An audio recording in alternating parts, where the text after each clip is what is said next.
Good afternoon, everyone. The subcommittee will come to order. Before we begin, I would like to ask unanimous consent that our colleague, Chairman Miller, be allowed to sit at the dais to make an opening statement and ask questions. Hearing no objection, so ordered. I want to thank... You don't, or you do? I don't object. Oh, good, good. I want to thank you all for joining us here today to discuss legislation pending before the subcommittee concerning education benefits, employment recognition programs for our returning service members and veterans, as well as accountability at the Department of Veterans Affairs. This afternoon, we have 9 important pieces of legislation before us, and I want to thank our colleagues for bringing these bills forward. While well-intentioned, some of the bills before us have, of course, what we normally see, discretionary and mandatory costs associated with them. So before they move, I do look forward to working with the ranking member to identify needed offsets to pay for some of these bills. But I also want to remind everyone that this hearing is only a legislative hearing, and we are here to have an open dialogue about the bills presented before us so we can make necessary changes or omissions before we consider marking up any of these bills. In the interest of time, I'm not going to summarize the legislation before us, but before I yield to Ranking Member Takano, I do want to make some comments on the draft bill entitled the GI Bill Oversight Act. While I share everyone's concerns about the need to aggressively pursue and, if necessary, withdraw GI Bill approval for schools that use deceptive or fraudulent marketing practices, I'm concerned with the unintended consequences of this bill as it is currently drafted, and we can talk about that. I believe that VA and the state approving agencies already have the legislative authority to examine these schools, but to require the department and the IG to take such a strong step based on a class action lawsuit or an investigation, quote unquote, by a state or federal entity without any due process that allows the school to present their side of the story may be unwise. I would also be concerned about what constitutes an investigation and possible liability the VA or the IG may face based on taking drastic action or unsubstantiated allegations. I appreciate, as always, Mr. Takano and his staff having indicated a willingness to see if we can come to resolution on legislation and move forward. With that being said, I'm eager to discuss each of the 9 pieces of legislation before us today, and I'm grateful to my colleagues who have introduced these bills and to our witnesses for being here to discuss them with us. I look forward to a productive and meaningful discussion. I will now yield to my colleague, Ranking Member Takano, for any opening statement he may have. Thank you, Mr. Chairman, for calling this hearing on 9 bills to improve employment and educational opportunities for veterans. I want to offer my sincere gratitude to you for including 2 of my draft bills, which involve issues of particular interest to me. You and your staff really have gone out of your way to include my bills, and I want to publicly say how much I appreciate what you've done. My first bill, the GI Bill Oversight Act, triggers VA and IG action to identify and weed out the bad actors in higher education who use highly deceptive practices to recruit GI Bill beneficiaries into their programs. My second bill improves the Transition Assistance Program for women veterans, veterans with disabilities, Native American veterans, insular veterans, and others. I have offered both bills in draft form because I want to start a discussion around these issues with the goal of eventually crafting meaningful legislation that will enhance veterans' experience using the GI Bill and TAP. I also want to extend my gratitude to Representative Radovagen for becoming an original co-sponsor of my bill to study TAP improvements for certain groups of veterans. I hope that both bills will eventually enjoy bipartisan support. We have several important bills on the docket, and I want to keep my remarks brief so we can listen to the witness testimony. I do want to commend Representative Titus for her excellent work on the Support for Student Veterans with Families Act. Veterans with families should not have to choose between using their GI Bill benefits to pursue a degree and finding safe, affordable child care to care for their children. Wonderful. I applaud this bill for removing a significant barrier to education for student veterans. Finally, I want to thank Chairman Wenstrup for following through on the discussions we've had about the need to codify the Vet Success on Campus program. Student veterans have benefited greatly from the VSOC program, and I'm pleased with the efforts of this subcommittee to make this program permanent. I thank the witnesses for being here this afternoon and look forward to having the benefit of their views and the opportunity to ask questions. Thank you, and I yield back, Mr. Chairman. Thank you, Mr. Takano. I'll now yield to Chairman Miller, Chair of the full committee, to discuss his bill, H.R. 4138. Chairman Miller, you're now recognized. Thank you very much, Mr. Chairman. I appreciate you and Mr. Takano for not only holding this hearing, but allowing me to testify today. And Mr. Takano, thank you for not objecting to my sitting at the dais with you. H.R. 4138 would provide the Secretary of the Department of Veterans Affairs with yet what I think is another tool that he or she could use to hold the department's employees accountable when it is warranted, while also being fair to the taxpayers of this nation.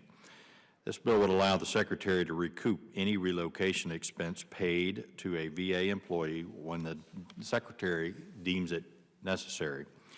The bill would also provide notice to the employee prior to the recoupment and the opportunity for that employee to appeal the recoupment to a third-party federal entity. This bill closely mirrors another bill which I introduced, H.R. 280, which gave the Secretary the authority to recoup any bonuses when it deemed necessary, and which passed out of the House by voice vote in March of 2015. I realize many people, once again, believe that this is another partisan attack on the Department of Veterans Affairs, and that it could hurt recruitment and retention efforts at the department, and I think that's one of the reasons that VA is opposed to this particular piece of legislation. It is unfortunate, however, that while they continue to tout how they're supportive of true cultural change and accountability when Congress acts to give them those tools and the ability to change the culture, they rebuff it, or they say they already have the authority and it's not necessary.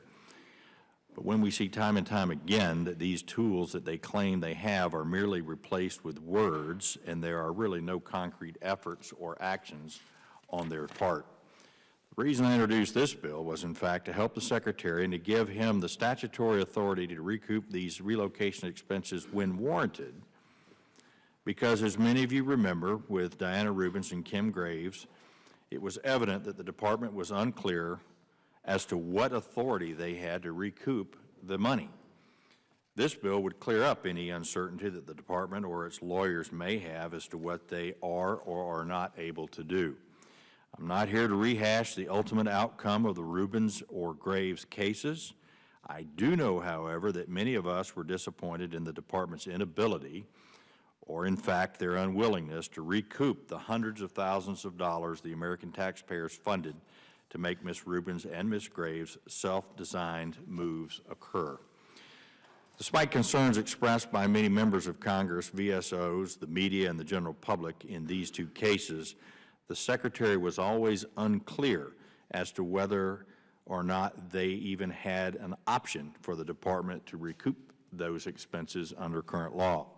VA has said in the past, and again in their testimony today, that they already have the ability to, quote, collect debts owed by employees when employees have been paid incorrectly, end quote.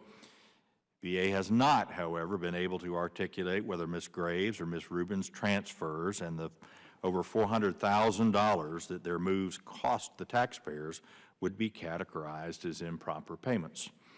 To erase this ambiguity, I introduced this bill that's before you today, H.R. 4138, to give the Secretary, again, another tool to instill real and measured accountability that would spread across the entire department.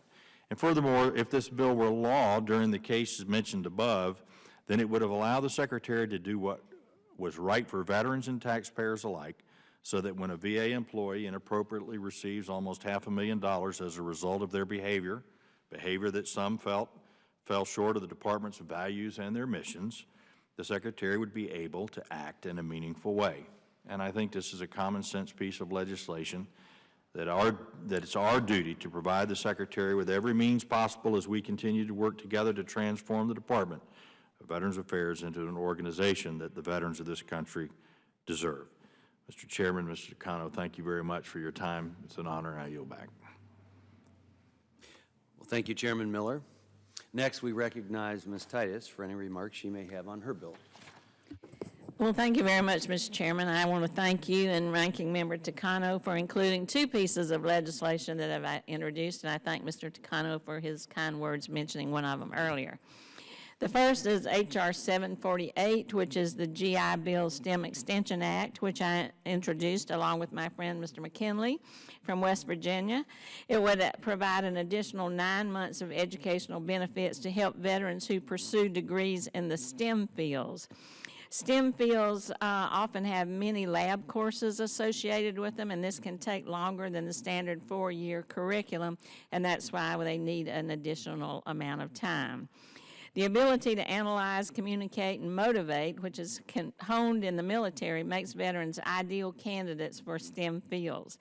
Now, with the growth and demand for STEM experts expected to outpace other professions in the next 2 decades, this legislation will help meet the need for a highly qualified workforce, enable us to better compete in the global economy, and create new employment opportunities for our nation's heroes. I appreciate the support that I've gotten from some of today's witnesses, and I'd like to work with Mr. McKinley to incorporate these changes that have been suggested. The second bill is H.R. 3419 that Mr. Takano mentioned, the Student Veterans with Families Act, and it would provide critical support service for student veterans with children. We know that student veterans can be different from the traditional college student. Many of them are far more likely to have families of their own, and this means they have to juggle a possible academic career with meeting those families' needs. There are currently about 70,000 veterans who are single parents. Many of them are eligible to use the GI Bill benefits, and some are currently enrolled in educational programs. The GI Bill provides stipends for books, housing, living expenses, but not for any kind of child care. So student veterans with children aren't provided any additional support to help balance their studies and their responsibilities. And if student veterans are unable to complete their degrees and take advantage of the GI Bill, then that's a shortcoming, and we are failing the needs of our nation's heroes. This legislation would provide grants to schools to fund spots in existing child care facilities, build new facilities, or facilitate care close to campus. Again, I appreciate the comments and suggestions that you've all submitted in your written statements, and I look forward to incorporating them in the legislation as it moves forward, especially the suggestion to add priority of service caveats. So those are the 2 bills that are included that I introduced, and I very much thank you, Mr. Chairman. Thank you, Ms. Titus. It's an honor today to be joined by our colleagues, Mr. McKinley of West Virginia and Mr. Cook of California. I thank all 3 of you, or both of you for being here. There should be a third one. Mr. McKinley, you're now recognized. Thank you, Chairman Winthrop, and thank you also Ranking Member Takano. Members of the committee and my co-sponsor, thank you. Thank you for inviting me here to discuss this H.R. 748, the GI Bill STEM Extension Act. The rationale for this legislation is simple. It's twofold. We know there's a shortage of STEM graduates in this country. We've also heard from our veterans how difficult it is for them to make that transition back from a military environment into an academic setting, especially to do that within the prescribed period of time. For example, engineering, I'm just one of 2 licensed engineers in Congress.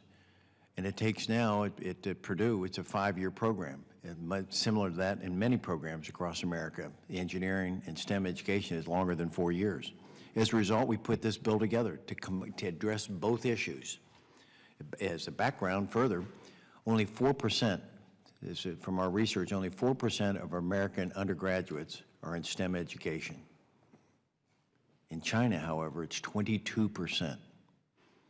So in America, nearly 40% of our undergraduates in engineering are here on a student visa. Then they take that degree, that education process, and go back to their country to compete with us in America from their country. So we think that we as a country, we can do better.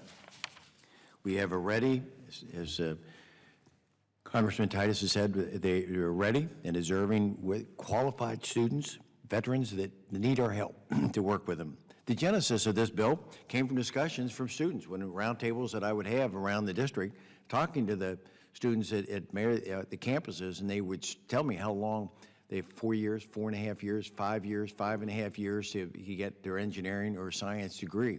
They needed help. So we knew that there's this, the one thing they kept emphasizing was this thread. They've been overseas for 2 or 3 years. They come back and go in an academic setting. That caused them time to get back into that groove, so to speak, is to be able to do this. So we're trying to help them. These veterans need that flexibility and financial resources to complete their degree.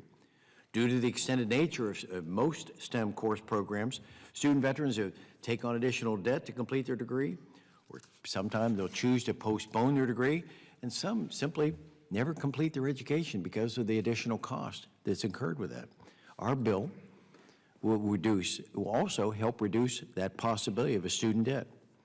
If costs are a concern, and they should be, some factor, one way we've considered doing in this piece of legislation is to control the cost by limiting the number of slots that could be available to our veterans, just like we do in the medical profession. There, perhaps if we were to limit to 5,000 students a year to be eligible for this help, that would make it a very manageable cost to be able to do that, to help out in our STEM education. So working with the committee and the stakeholders, we believe this legislation creates a pathway to graduate an additional 5,000 professionals into the STEM program to help grow America. We look forward to working with this committee and outside stakeholders to improve the bill and move it forward. And remember, this transition from a military environment to an academic campus is not always an easy one if you've been away from that for years. We owe it to the men and women who deserve everything that they've done for us to help them return to civilian life and pursue their dreams and help our country. So Chairman Wenstrup, Ranking Member Takano, Congresswoman Titus, thank you very much, all of you, committee members, for being here today, and I hope you'll give serious consideration to how we can help our veterans. Thank you. Thank you, Mr. McKinley. Mr. Cook, you're now recognized. Thank you, Chairman Winstrup, for the opportunity to speak today on a bill that is especially important to me. As a combat veteran, I'm deeply concerned that the men and women of our armed forces continue to struggle to find jobs upon their return to civilian life. These individuals have not only displayed great courage serving their country, but have acquired distinctive skills that make them ideal candidates for employment. Veterans who serve this country honorably should never struggle to find employment, which is why I've introduced H.R. 3286, the Honoring Investments in Recruiting and Employing American Military Veterans Act of 2005, the Hire Veterans Act. The Hire Veterans Act will establish a self-funded program within the Department of Labor that encourages private sector employers to hire and retain veterans. Specifically encourages effective voluntary private sector investments to recruit, employ, and retain men and women who have served in the United States military. And with annual presidential awards to private sector employers recognizing those efforts and for other purposes. To ensure proper oversight, the Secretary of Labor would be required to provide Congress with annual reports on the success of the programs and the hiring and the retention of veterans. The program would be completely voluntary and would be funded through a small fee paid by willing employers when applying for the award. The bill goes beyond simply recognizing that a business hires a veteran. It's critical that we establish a nationwide gold standard that creates a strong and consistent brand. This act is an opportunity for Americans to see which companies truly live up to the employment promises they make to veterans. It's our duty to ensure veterans receive the benefits and resources they've earned through their services to this country, and this includes encouraging meaningful job opportunities. This bill creates an innovative system to encourage and recognize employers who have made veterans a priority in their hiring practice and incentivizing the creation of thousands of jobs for veterans. I want to thank Ranking Member Takano for co-sponsoring the Hire Veterans Act. I'd just like to add that part of the reason I think this bill is very, very important, we've done a terrible job on this over the years. You know, we've had people that come back from combat, wounded, and everything else, and for a variety of reasons, they can't get a job. And with the help of employers, this is going to reward or incentivize and recognize those employers that have stepped up to the plate and helped make that very difficult transition for so many people that have served our country. I want to thank the committee for having me here today, and I welcome any questions. Thank you, Mr. Cook, and I thank all of you for bringing forth these bills and speaking on them at today's hearing. Unless there are any questions for our colleagues, you're now excused. And at this time, I would like to recognize our second panel of witnesses today. First, I want to welcome back Mr. Kurt Coy, Deputy Undersecretary for Economic Opportunity at the U.S. Department of Veterans Affairs, who is accompanied by Ms. Karen Otero, Associate Deputy Assistant Secretary for HR Policy and Planning at the U.S. Department of Veterans Affairs. And we also have Mr. Sam Schellenberger, who is the Deputy Assistant Secretary for Operations at the Veterans Employment and Training Service at the U.S. Department of Labor. Very brief titles, I have to say. Your card must be very full. But I want to thank you all for being with us today. Mr. Coy, when you're ready, we'll begin with you. You're now recognized for 5 minutes.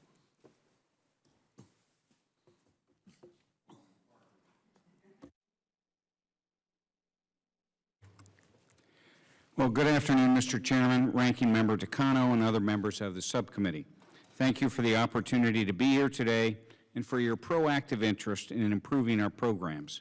Accompanying me this afternoon, as you mentioned, is Ms. Karen Otero, Associate Deputy Assistant Secretary for the Office of Human Resources. There are a couple bills under discussion today that would affect programs or laws administered by the Department of Labor.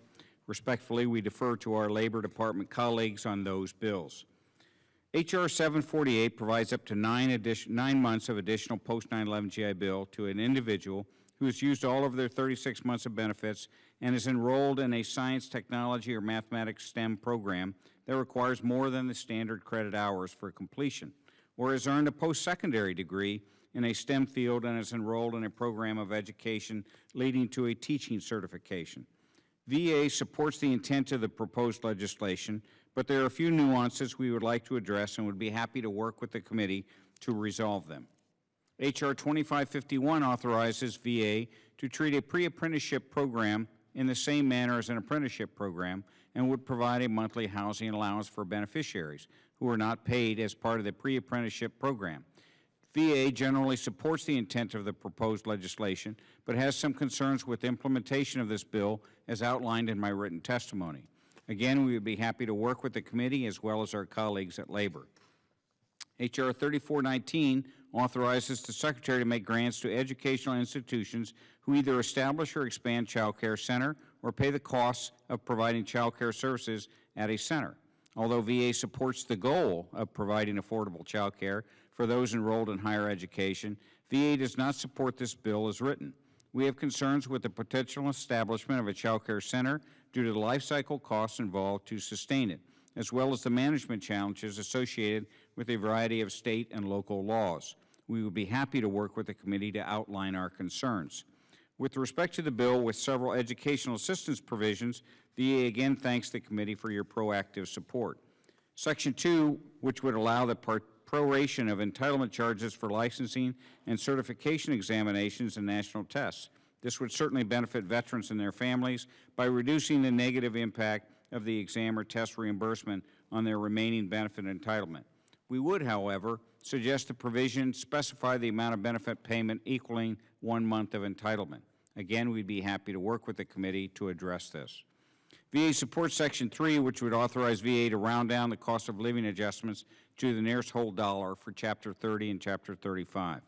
VA also supports the reauthorization of the Veterans Advisory Committee on Education through December 31, 2021, as described in Section 4. This is a valuable committee providing expert advice.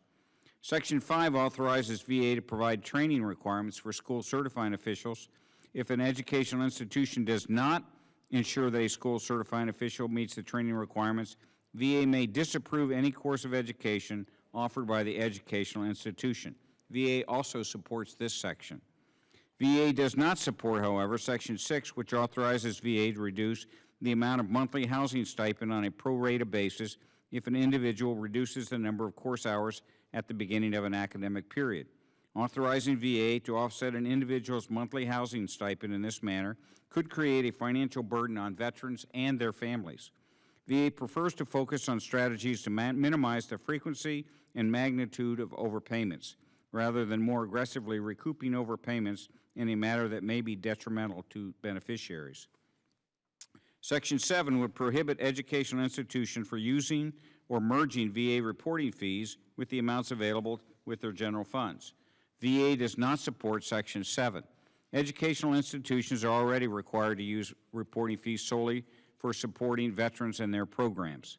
VA also opposes 4138, which would authorize the Secretary to recoup relocation allowance paid to or on behalf of employees of VA. VA agrees federal employees should be held accountable and supports action taken to collect debts when employees have been paid incorrectly, and has established a strong internal policy implementing the Federal Claims Collection Act. Section 2 of the GI Bill Oversight Act requires VA's Office of the Inspector General to research and conduct investigations involving institutions of higher learning that are defendants in a class action lawsuit for deceptive or misleading practice, are being investigated by a federal or state agency, or have been found guilty by any federal or state agency of deceptive or misleading practices. It is my understanding that the committee has the VA OIG comments for Section 2 separately. Section 3 of this bill requires VA to disapprove courses of education in IHL found guilty by OIG of deceptive or misleading practices.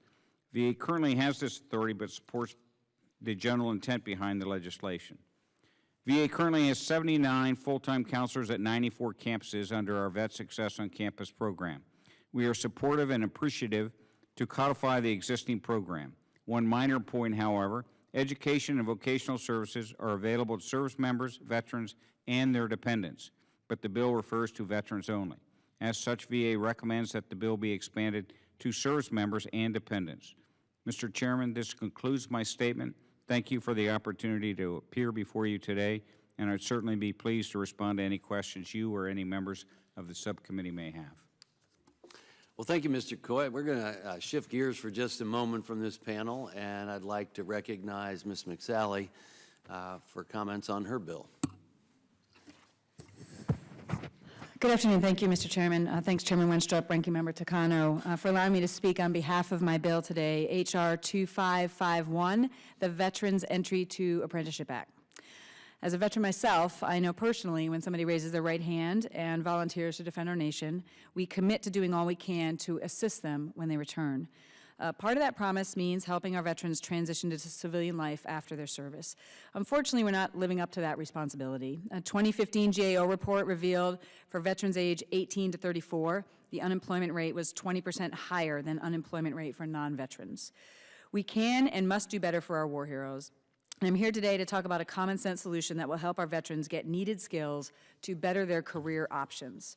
Under current law, GI Bill benefits cannot be used to cover the cost of Department of Labor approved pre-apprenticeship training, which is required to enter certain trade fields. This can often be an insurmountable barrier for a veteran wanting to enter apprenticeship programs with their GI Bill to gain new skills for good jobs. Pre-apprenticeship programs are classroom-based courses that prepare individuals to enter more advanced level apprenticeship training. These programs lay the groundwork for an enrollee to enter a skilled trade, including providing counseling to put them on a path to enter the workforce. My bill, H.R. 2551, removes barriers to these valuable programs and provides our veterans the ability to use their educational benefits under the GI Bill to learn these critical workplace skills. In a nutshell, the bill helps veterans obtain good-paying jobs, and these are the benefits that they earned. Increasingly, we have seen an expansion of pre-apprenticeship and apprenticeship programs in high-tech fields. In my own district, a veteran-owned manufacturing company that creates products for the semiconductor, aerospace, optics, and mining industries has utilized these programs to their advantage. Pre-apprenticeship programs have made it possible for this company to recruit and train the talent needed to ensure it can flourish while providing veterans the competitive wages that they deserve. As another example, the Arizona Department of Transportation offers a pre-apprenticeship program in highway construction that includes hands-on instruction and trips to job and training sites. The course includes training to ensure a seamless transition to a U.S. Department of Labor registered apprenticeship program. With these benefits, it's only common sense that we expand access to these programs for veterans looking for work. My bipartisan bill comes at a time when our skilled workforce is aging steadily and our nation is seeing a significant shortage of new workers to fill these high-skilled jobs. According to a study conducted in 2012, 53% of skilled U.S. workers were 45 years or older. 20% were over 55. Likewise, there are many as 500,000 manufacturing jobs currently going unfilled because employers say they cannot find qualified workers. With an increasing number of post-9/11 veterans looking to enter the workforce and an estimated 573,000 unemployed veterans in 2014, now is the perfect time to encourage our warfighters to pursue careers in apprenticipable occupations. That's a new word. This would be a win not just for our veterans, but also for local employers as well. In closing, I want to thank Congresswoman Tulsi Gabbard for her strong leadership and being my wing woman on this important issue. Additionally, I'd like to thank the other 33 co-sponsors, many of whom are members of this committee, as well as the various groups that are supporting this bill, including the National Guard Association of the United States, the Reserve Officers Association, the Enlisted Association of the National Guard of the United States, the National Roofing Contractors Association, the National Association of Home Builders, and the Associated General Contractors of America for their support. Lastly, I'd like to thank the committee for giving me this time to speak before you today, and I appreciate your consideration of this bill. Thank you, Ms. McSally. Mr. Schellenberger, you're now recognized. Thank you, Mr. Chairman. Good afternoon, Chairman Winstrup, Ranking Member Takano, and distinguished members of the subcommittee. Thank you for giving me the opportunity to participate in today's hearing. As Deputy Assistant Secretary for Operations and Management of the Veterans Employment and Training Service at the Department of Labor, I appreciate the opportunity to discuss the Department's views on pending legislation and proposals that impact veterans' employment. As a Navy veteran, the son of an Army Air Corps veteran, and the father of an Army officer, I take DOL's mission to help veterans, transitioning service members, and military families personally. I'm pleased to report that the employment situation for veterans continues to improve. Last month marked 23 months out of the past 2 years where veteran unemployment was lower than non-veteran unemployment. Still, DOL will not rest until all veterans find meaningful employment. I'll limit my remarks today to proposed bills that have a direct impact on the programs administered by the Department of Labor. These include the Veterans Entry to Apprenticeship Act, the Higher Vets Act, and a draft bill to evaluate the effectiveness of the Transition Assistance Program and addressing the needs of certain minority veterans. The Veterans Entry to Apprenticeship Act would allow covered veterans to utilize their education benefits for pre-apprenticeship programs. Since the administration of the provisions of this bill would fall to the VA, the Department will defer to that agency for specific concerns related to the legislation overall.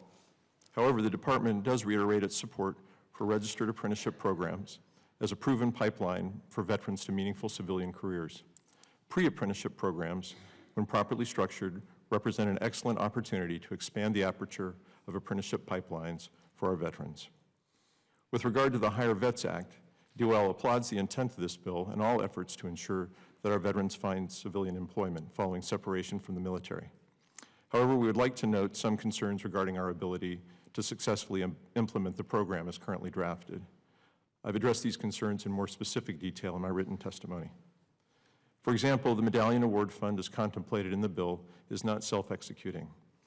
DOL would not have access to the fees in the fund unless and until Congress appropriates those fees to the agency.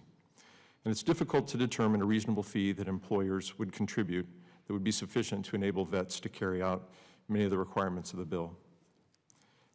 DOL would likely require additional staff in order to verify the information provided in the applications. However, if the criteria instead were limited to measuring only entered and retained veteran employment, there may be opportunities to leverage existing federal and state databases to confirm those numbers. Lastly, I will touch on Mr. Takano's Transition Assistance Program Evaluation Bill. As a partner agency in the transition program, and as a member of the TAP Performance Management Working Group, DOL is currently conducting evaluations to assess the long-term outcomes of TAP. The Department of Labor's Chief Evaluation Office conducted an assessment in 2013, and based on those findings, awarded a contract to conduct a two-part evaluation of the outcomes of the DOL Employment Workshop.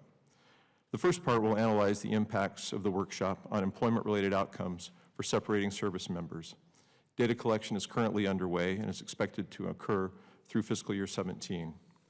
The analyses are expected to be conducted and finalized in fiscal year 17.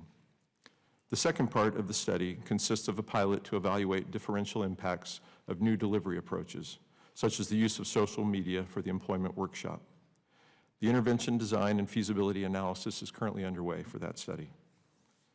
While the department supports the intent and the spirit of the draft legislation, DOL would prefer to wait until the current evaluation work is concluded in the summer of 2017 before beginning another research program on TAP.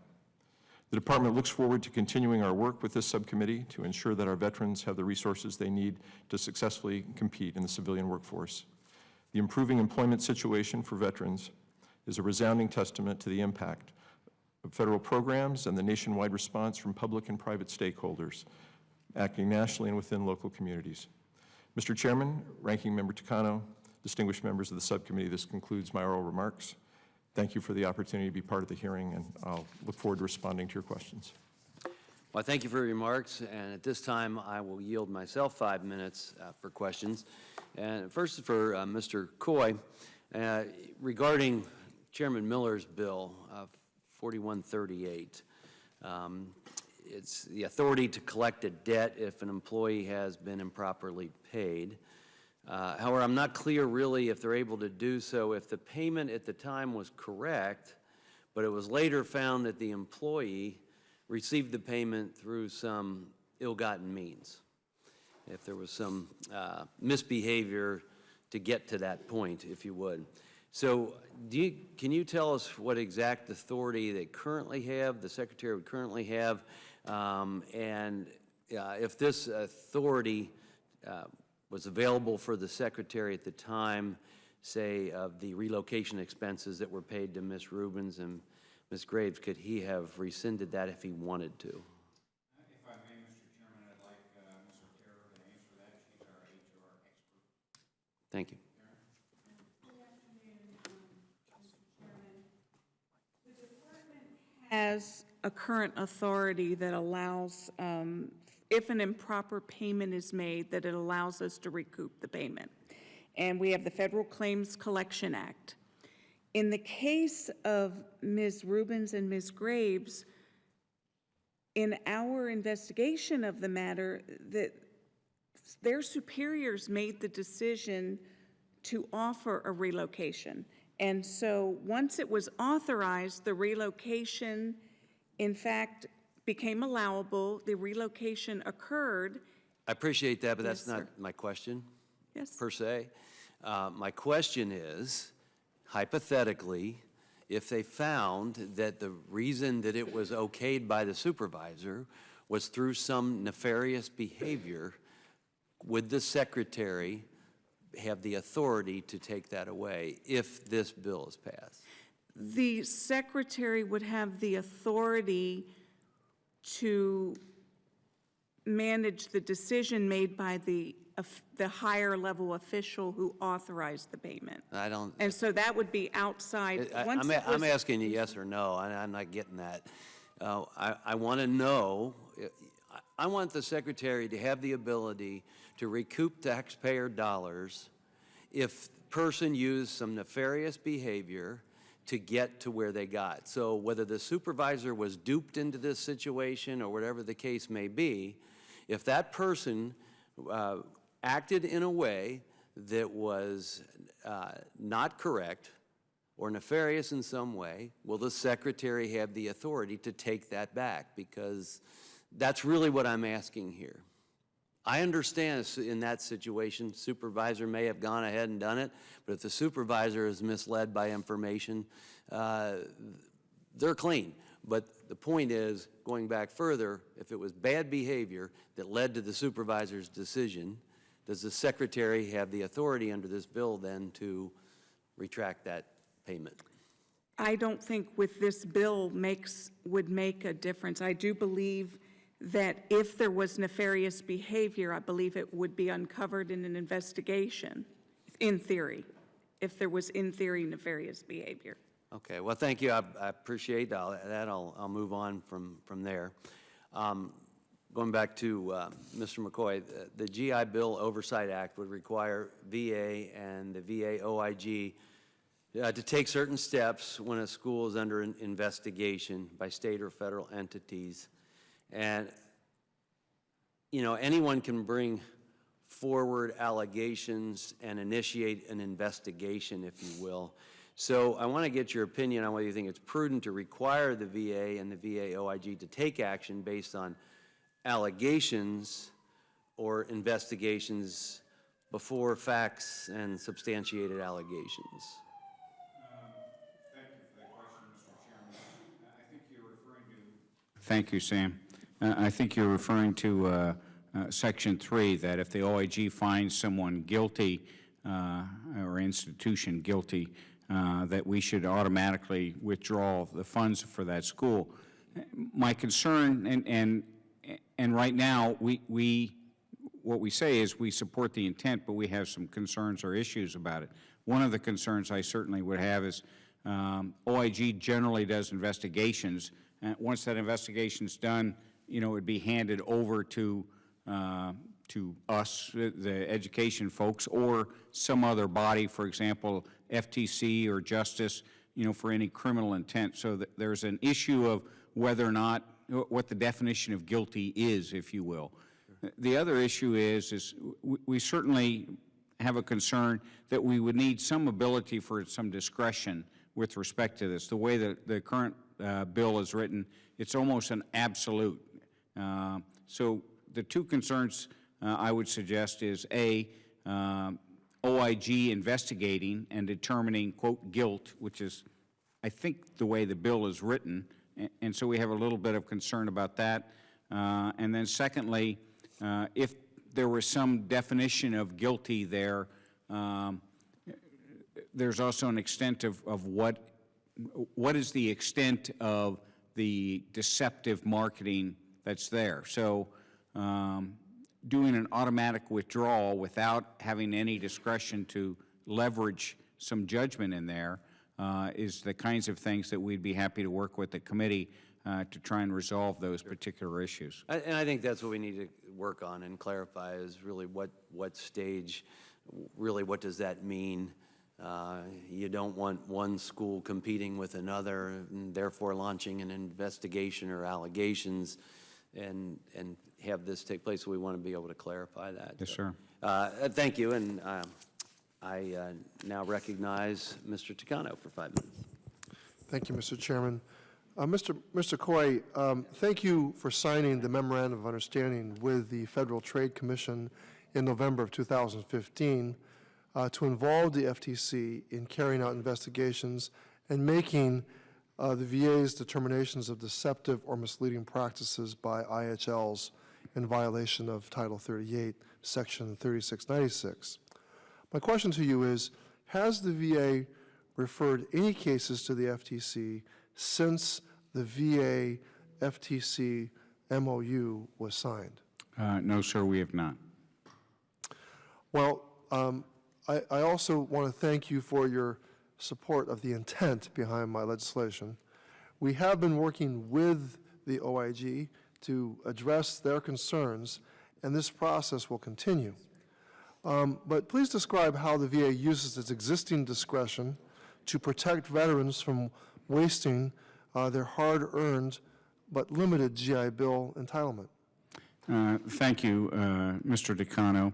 We've been, especially as of late in the last several years, working very hard and very diligently to try and make sure that veterans are informed consumers. And what we do with that is we want to make sure we've done a number of things. There's a public law that we've certainly implemented, as well as the President's Principles of Excellence, and we've gotten 6,000 schools.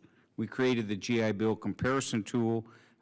So far, in just the last few years, since its inception, we've had over 2.5 million folks use it. I think most folks are now familiar with the comparison tool, but we have caution flags that are available on there. We've added a number of features like outcome measures at particular schools and those kinds of things. We also have our GI Bill feedback tool that's been built just in the last few years. That GI Bill feedback tool so far has already received about 3,800 valid complaints. We've resolved about 3,500 of them. This year alone, we've received 890 complaints and referred those to schools. So we think the feedback tool is a valuable mechanism to be able to do that. We also, as a result of some of those complaints, we've conducted 109 risk-based compliance reviews. In other words, we've gone out to schools and taken a look at them and seen if some of the issues that we have are true and what are the resolution of those particular issues. We've also looked at, we've trademarked the GI Bill, and so far we've already used that authority now 21 times to call somebody up and say, we think you're using the term GI Bill improperly. Finally, I would suggest that in the last 5 years, we've withdrawn authority for the GI Bill to about 33 schools, working with our SAA partners in the field to, in fact, do withdrawals of those 33 schools based upon fraud, misleading, or deceptive practices. Well, with regard to that action, the last action you described, what would trigger it? What sort of triggers make that happen? There's a number of triggers. One, it could be through the GI Bill complaint system that we have. And the way we work with that is someone submits a complaint. First thing we do is we find out whether or not that complaint is a valid complaint. There are some complaints that aren't really for the principles of excellence and the kinds of things. Their complaint is about parking tickets and so on and so forth, and we sort of scrape those away. But how bad does it have to get in order to rise to a level of an action that you, of withholding the? In 9 times out of 10, it's an individual judgment. We also have our SAAs. Joe Westcott is on the next panel, and we work very closely with the SAAs. So we may have an SAA go look at the issue. We may send out our own team to go do it. Each one is a little bit different. If you look at the 33 schools, some are very small, and so that's a different methodology than we would do for somebody that's a little bit larger. For example, when DOD suspended tuition assistance for the University of Phoenix, we did risk-based compliance reviews of all 83 of their campuses. Okay. It seems to me that there needs to be more consistency and a firmer idea of a procedure within the department. Anyway, my time is up, and I yield back. Ms. Titus, you're now recognized for 5 minutes. Thank you very much. I'd just like to ask you, Mr. McCoy, about the child care bill that I introduced. I introduced that because I was meeting with a group of student veterans at UNLV, and one single mother told me that she loved going back to school. She wanted to get a degree. She appreciated the GI Bill, but she was afraid she was going to have to drop out because she couldn't balance being a single mother with being a full-time student. So I would just ask you if you know what the percentage is of students who use the GI Bill but do not complete their program, the degree program, how many of those are women, and if you do any interviews with students who enroll but don't complete to ask them why they possibly had to drop out before graduating. If you're asking, I'll try and understand the question back. So you're asking how many of our GI Bill students didn't complete their degree because of a child care issue or concern? No, I doubt if you have that information. No, ma'am, I don't. But I was going to say, how many of them do not complete their degree? How many of them are women? And do you do any outreach to those who don't complete their degree to ask them why not? I think we could probably get the statistics on the number of women that are not completing their degrees. Part of the problem with that, just to caveat it, is these students have 15 years to use their GI Bill benefits. So somebody may not go back to school next semester, but they'll go in 2 years from now. So it doesn't mean that they're not going to complete their degree, it just means that they haven't done it. I think just you'll yet. find there are statistics that show that if you don't complete your degree within a certain amount of time, you don't ever go back. I would agree with So that. I think that Sure. kind of is a wash there. I would agree that probably in many cases that's true. Do you think you could find some of those statistics for me? Because I think that would help to provide some support for the need for child care to help people to complete their degree program. It's not all women, but it will be largely women. I'd be happy to try and see if we can get those statistics for you. Okay, thank you. Thank you, Mr. Chairman. If there are no further questions, the panel is now excused. And I now invite our third and final panel to the table. Joining us is Mr. Davey Leghorn, Assistant Director for the Veterans Employment and Education Division at the American Legion. Dr. Joseph Westcott, Legislative Director for the National Association of State Approving Agencies. Mr. Walter Ochinko, Policy Director for Veterans Education Success. Mr. Jared Lyon, President and CEO of Student Veterans of America. And Mr. Alex Murawski, Deputy Director of the National Legislative Service of the Veterans of Foreign Wars of the United States.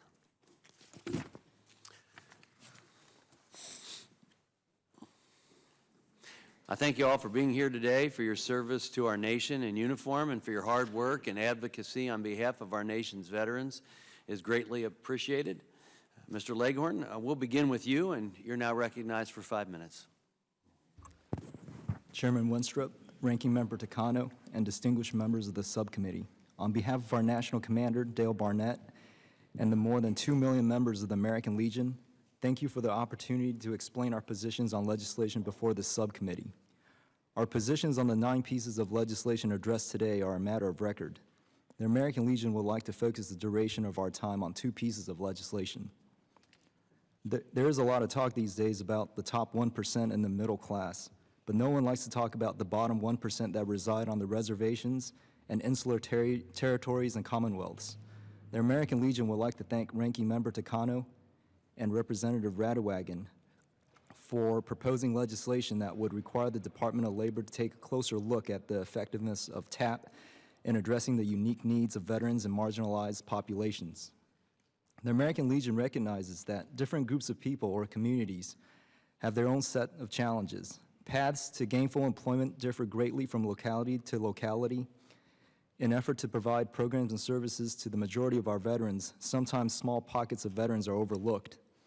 The American Legion sees that what works everywhere else in the country often does not work for our Native American, Alaskan Native, and Pacific Insular veterans. To give the committee a snapshot of what Native American or Alaskan Native veterans return to after service, they go back to a community with close to 30% of the population living below the poverty line, and where nearly 40% of the population do not work or have given up on looking for work. Private sector jobs are practically non-existent due to a lack of development, and the closest job could be 50 to 100 miles away from tribal territory. But chances are they're not even going to get that job because they have bad credit and do not have reliable transportation. Health is declining because of bad diet, and the closest adequate health care provider is hundreds of miles away. In fact, the only thing there isn't a lack of nearby are predatory businesses who target the low-income population, fleecing them out of their last dollar. This bleak snapshot is nearly the same for our Pacific Island veterans, who are only faring marginally better than their counterparts on reservations and tribal lands. In the tribal lands and Pacific Islands, there are very few jobs. In these places, local and federal government are often the largest employers. These communities are dying. They need rural and economic development more than they need another veteran with a polished resume. The way to revitalize these communities is by teaching our veterans to become local business leaders and job creators.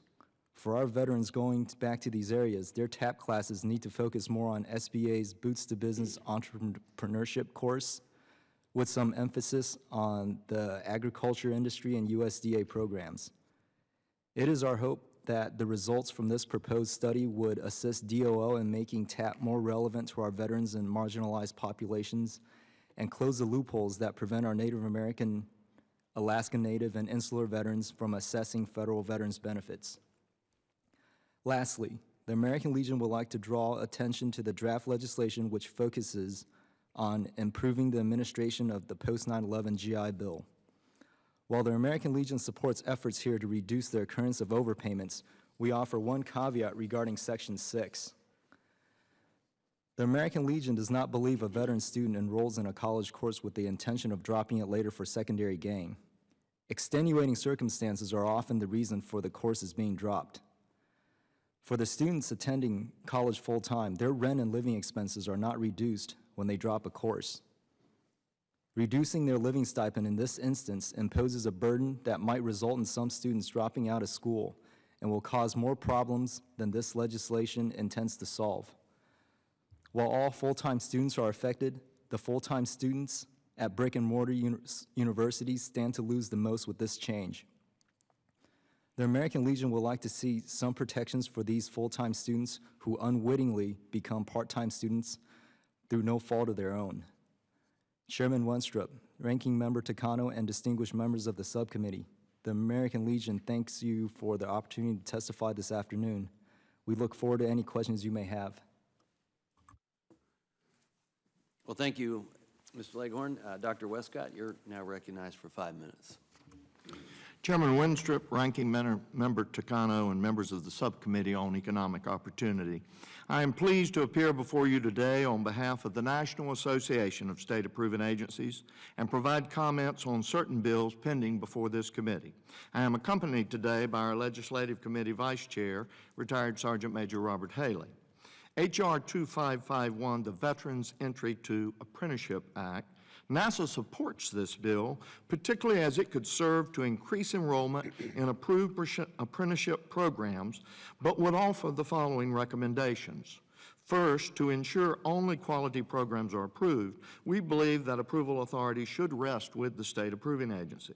Second, specific approval criteria should be developed in addition to those items identified in the bill, such as requiring that hours should be credited towards total required hours in the apprenticeship program, and the state approving agency should find that there exists a reasonable certainty that the apprentice program will be available at the end of the training period. The GI Bill Oversight Act of 2016. NASA supports this bill, but we would like to see the language of the bill expanded to include non-college degree schools approved for GI Bill benefits. We recommend Section 2 be modified to specify the purpose and scope of the Inspector General's investigation, and to add to subsection B2 that students provide to the Inspector General any information that might be relevant to the investigation. We also would recommend adding the requirement that the Inspector General will notify the appropriate state approving agency upon commencing an investigation and share their findings at the conclusion thereof. Also, state approving agencies should retain both the approval and disapproval authority. Proposed legislation, a bill to make certain improvements in the laws administered by the Secretary of Veterans Affairs relating to educational assistance and for other purposes. NASA supports this bill, but would suggest recommendations regarding Section 5. While we agree that the training of school certifying officials should be a requirement, that training should not solely be the responsibility of the VA. In the past, state approving agencies regularly provided one-on-one targeted training to certifying officials. Prior to fiscal year 2012, when the SAs began assisting the VA with compliance surveys, state approving agencies conducted supervisory visits at 80 to 90% of our active facilities every year. On-site training of SCOs was a core component of these supervisory visits. Now, as a result of conducting compliance surveys on behalf of the VA, we only visit approximately 15% of our active facilities each year. While we provide training to the extent we can in conjunction with compliance surveys, it is clear that the compliance survey assignments have greatly reduced our ability to regularly visit and train certifying officials. We would suggest that this reduction in on-site training during SAA supervisory visits has played a role in the increased percentage of GI Bill overpayments due to certifying official errors, as discussed in the GAO report from October 2015.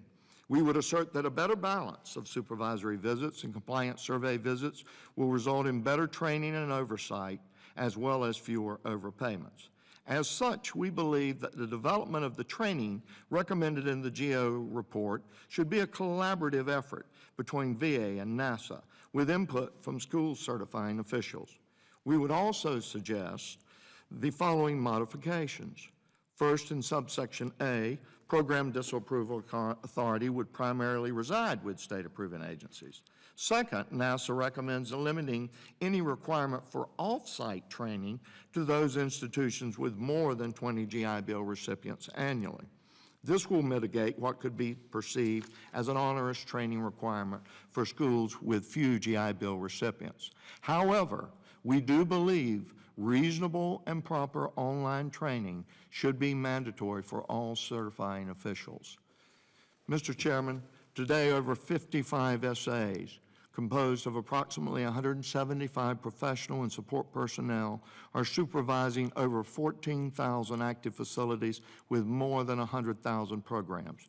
We are extremely grateful for the opportunity to once again appear before this committee to share our views, and we remain committed to working with you, our VA partners, VSO stakeholders, and educational institutions on these and other initiatives designed to provide our veterans a path to a better future.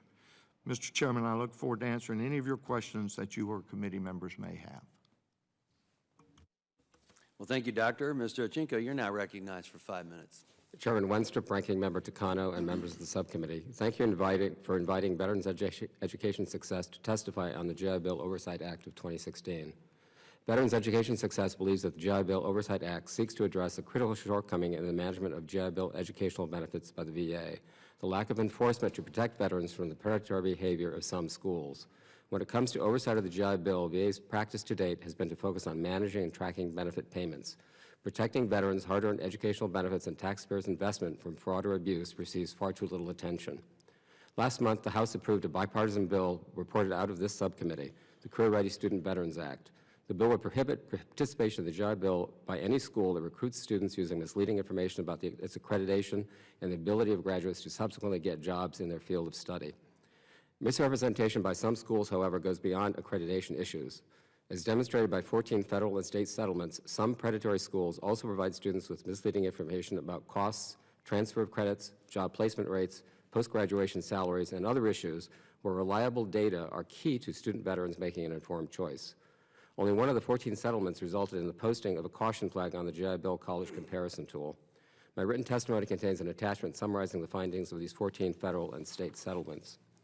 Although the settlements resulted in $276 million in fines, which provided some relief to students, veteran students were not made whole. The GI Bill benefits they used at these predatory schools are gone forever, underscoring the importance of ensuring that all schools provide veterans accurate information when they are shopping for a school. Fortunately, statutory protections are already in place. Unfortunately, they are not being enforced. In 1974, Congress enacted Section 3696 of Title 38, which prohibits VA from allowing veterans to enroll in schools that engage in misleading and deceptive advertising and recruiting. Some of these same schools that provide misleading information to veterans about accreditation today were engaged in the same behavior in 1974. In a July 2015 letter to 8 U.S. senators, VA asserted that the department lacked the authority to disapprove funds to schools. A recent report by the Yale Veterans Law Clinic concluded that Section 3696 obligates VA to exclude schools involved in misrepresentation from participation in the GI Bill, that both VA and state approving agencies have clear authority to do so. For more than 40 years, neither VA nor SAAs have enforced Section 3696. Looking for indications of fraudulent and aggressive recruiting was only added to the SAA compliance survey checklist in August 2014. According to a former SAA director, compliance reviews focus on whether the payments to the schools are accurate. In December 2015, the Virginia SAA withdrew the approval of ECPI's Medical Career Institute for violating Section 3696.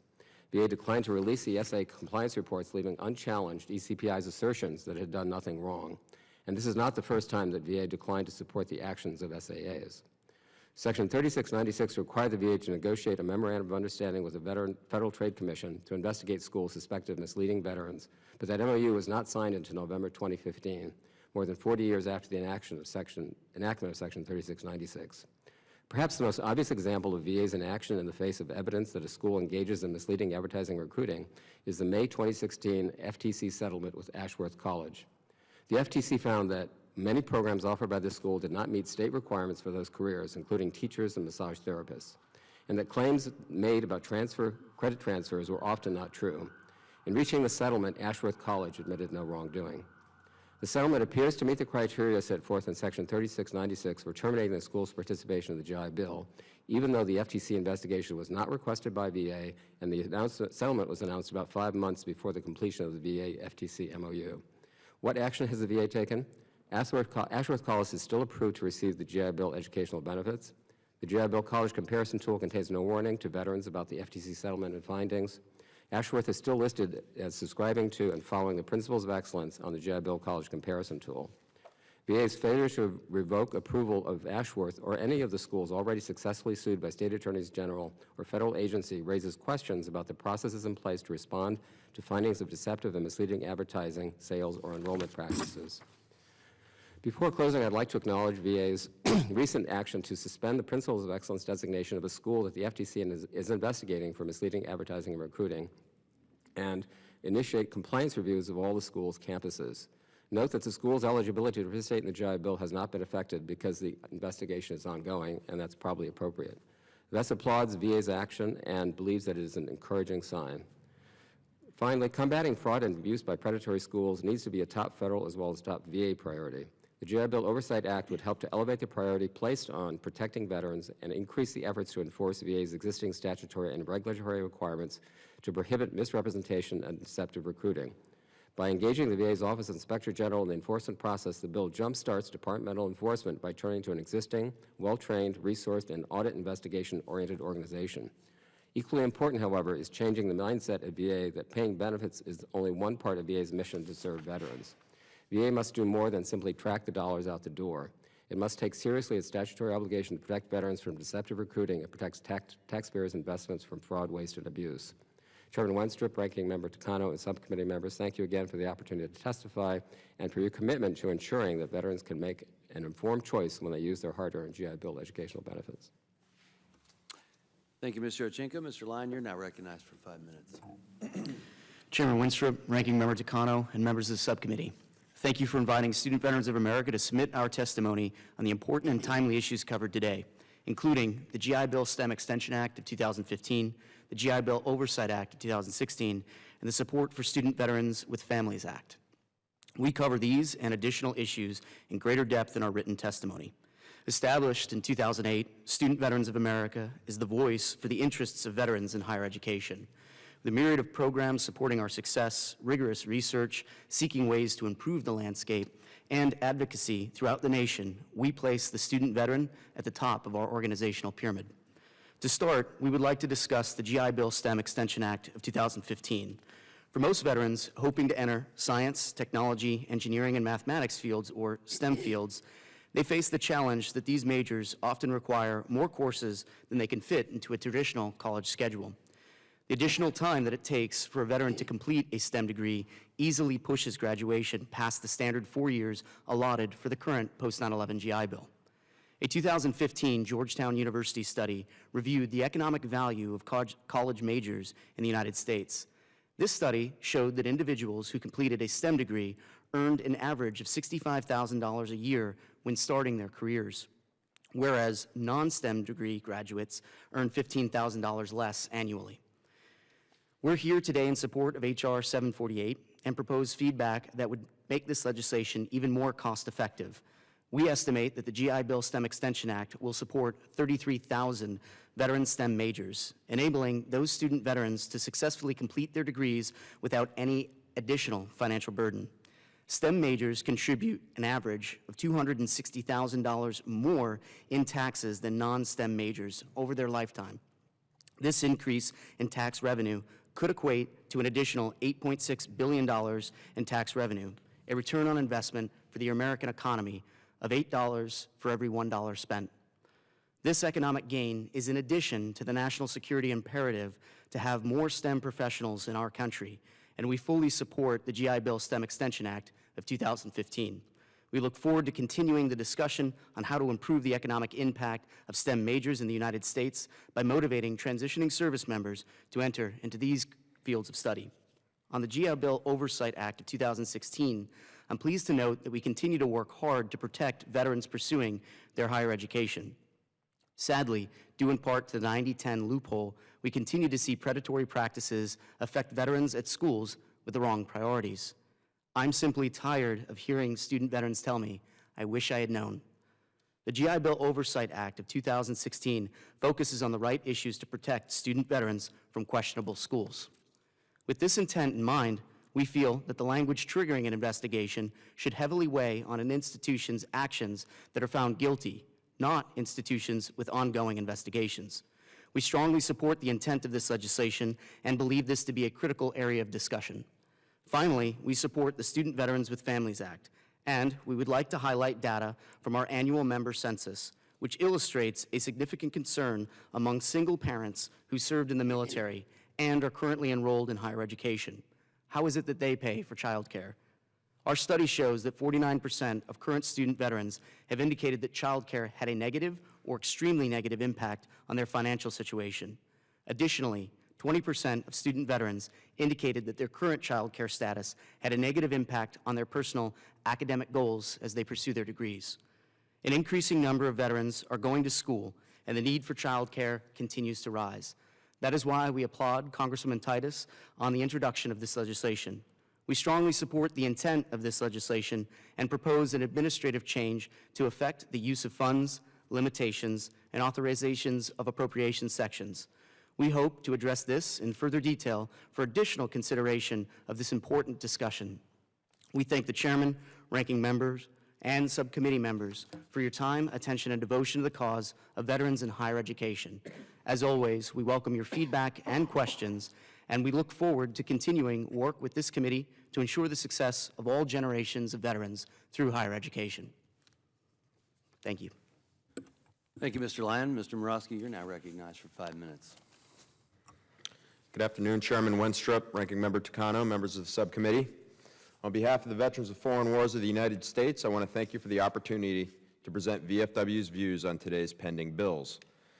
Mr. Chairman, the VFW supports the GI Bill STEM Extension Act, which would grant an additional 9 months of post-9/11 GI Bill benefits to student veterans pursuing degrees in specified fields of science, technology, engineering, and math that require more than the standard 128 credit hours for completion. Those who graduate with STEM degrees position themselves for employment in increasingly high-demand, good-paying jobs.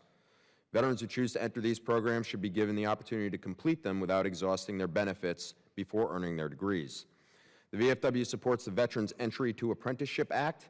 By allowing veterans to use their education benefits to enroll in pre-apprenticeship programs, this bill would help them build the necessary skills they need to enter and succeed in the registered apprenticeship programs of their choice. The Hire Vets Act would give private sector employers recognition for their superior effort to recruit, employ, and retain veterans and provide charitable service for the veterans community through the Hire Vets Medallion Program. The VFW supports the Hire Vets Act, but would like to offer 2 suggestions to improve the bill. First, one of the qualifications for the medallion is that the employers guarantee continued employment to Guard and reservists following active duty service.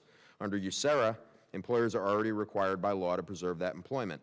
The VFW suggests that this provision be replaced with an employer-sponsored USERRA training program. This will ensure that both the supervisors and the veteran employees understand their rights and responsibilities under USERRA. Second, we suggest that the training program requirement for the Silver Medallion be rephrased to emphasize the program would provide specific training that's geared to bridge any gaps between a veteran's military training and the requirements to perform the new job. VFW wants to thank Congressman Cook for his vision, and we look forward to working with him to improve the bill. The VFW supports the intent of the Support Student Veterans with Families Act to authorize VA to give grants to schools to provide child care for student veterans, and we'd like to offer a recommendation to strengthen it. The bill requires at least 75% of new child care services funded by the grant must go to student veterans. While we do not see a significant harm in allowing excess services to be used by non-veteran students and faculty, we would object to any student veteran being denied services or placed on a waiting list behind a non-veteran under any circumstances.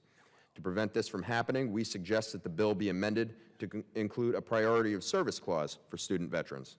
With that change, the VFW would fully support the bill, and we look forward to working on it with Congresswoman Titus. VFW also supports H.R. 4138, believing that when a VA employee gains the relocation expense program for personal gain or unintentionally receives payments that are not authorized, the Secretary must have the authority to recoup those funds. The VFW supports the Veteran Success on Campus Act to make VSOC a permanent program in Title 38. Beginning as a pilot program on one campus in 2009, VSOC has grown to 94 campuses nationwide. By assigning VR&E counselors to these campuses, student veterans are provided with convenient access to education and career counseling, as well as information on VA health care and other benefits. The VFW believes VSOC greatly enhances student veterans' ability to successfully transition to civilian life, and we strongly support codifying it as a permanent VA program. The VFW supports the GI Bill Oversight Act, which takes comprehensive steps to eliminate deceptive and misleading practices sometimes conducted by institutions of higher learning. By requiring OIG to conduct investigations on schools that are already under investigation by state or federal agencies, or defendants in class action lawsuits or have been found guilty of deceptive or misleading practices, this bill ensures that the proper level of oversight is exercised over potentially bad actors. Veterans attending those schools would be provided with information on how to transfer their credits, and investigation would be made public as part of the GI Bill comparison tool. It would also rightly grant VA the authority to disapprove these courses of education and restore lost benefits for veterans who are enrolled and receiving benefits when the disapproval occurs. The VFW supports most provisions of the draft bill that make several changes to the way the GI Bill is administered. These include prorating post-9/11 GI Bill benefits for licensing and credentialing exams, extending authorization of the Veterans Advisory Committee on Education, training for school certifying officials, and clarifying the use of reporting fees by schools. We do, however, oppose the provision to extend the rounding down of the percentage increase VA may pay in educational assistance, as this could potentially require veterans to spend more money out of their own pockets to pay for the education benefits they've already earned. Finally, the VFW supports the draft bill that would require research on how the Transition Assistance Program addresses the unique needs, challenges, and post-military service aspirations of women veterans, veterans with disabilities, Native American veterans, and other groups as the Secretary considers appropriate. We believe this data could be useful in the continuing effort to ensure that the TAP curriculum is as effective as possible for all transitioning veterans. Mr. Chairman, this concludes my statement. I'm happy to answer any questions you or the other members of the committee may have. Well, I want to thank all of you for your very valuable testimonies here today. We have been called to votes, and we have agreed to submit our questions for the record for you. But I do appreciate the input that you have provided for us today on all these issues. It's greatly appreciated. So I do want to thank you for you taking the time to come and share your views. It's important to the legislative process that we hear from you, and I appreciate your feedback. Also like to announce that the subcommittee will tentatively be holding a markup on some or all of these bills on April 28th. At this time, I ask unanimous consent that the written statement of the Office of the Inspector General of the U.S. Department of Veterans Affairs be included in the hearing record. Without objection, so ordered. Finally, I ask unanimous consent that all members have 5 legislative days to revise and extend their remarks and include extraneous material on any of the bills under consideration this afternoon. Without objection, so ordered. This hearing is now adjourned. Thank you.